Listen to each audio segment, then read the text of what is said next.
My colleague Dorothy and I will argue that voting should be mandatory. First, Madam Moderator, in Canada, the decline in voter turnout over last several elections is disturbing. It reached a record low of just 58% in the 2008 election. We believe that the solution to this problem is to make voting mandatory and punish people who do not vote with more fines. Second, in a democratic country like Canada, voting is very important. When we vote, we choose our parliamentary representatives who will make the laws and policies that govern how we live together. The simple act of marking ballot will show mandatory. First, Madam Moderator, in Canada. But before beginning my constructive speech, I will do my rebuttal. My opponent said that voting should be mandatory and the people who do not vote should be punished. This is wrong, Madam Moderator. It is disgusting. It is far from being democratic, and it would mean that Canada is not a democratic country anymore.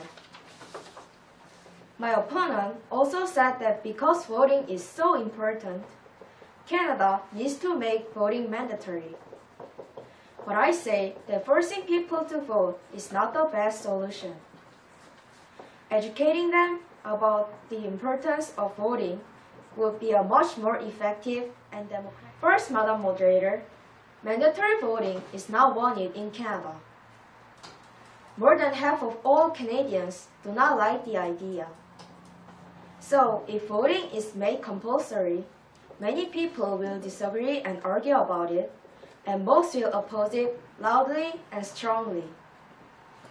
Such a law would just make people upset and mad.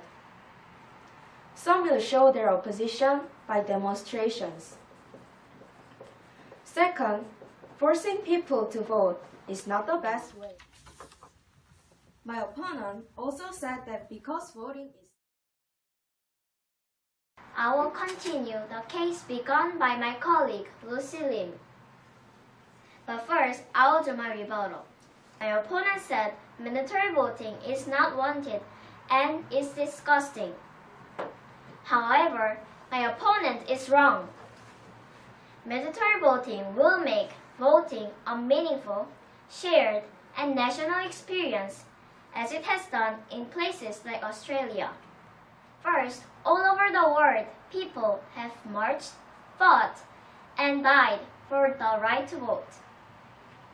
And in Canada, as Senator McHarp said, we fought long and hard for this right, overcoming obstacles to ensure women, judges, and persons with disabilities were given the right to vote.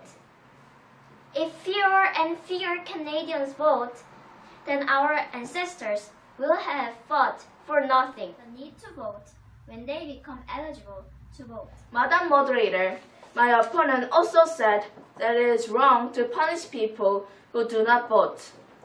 However, we say in a democratic country like Canada, voting is a duty.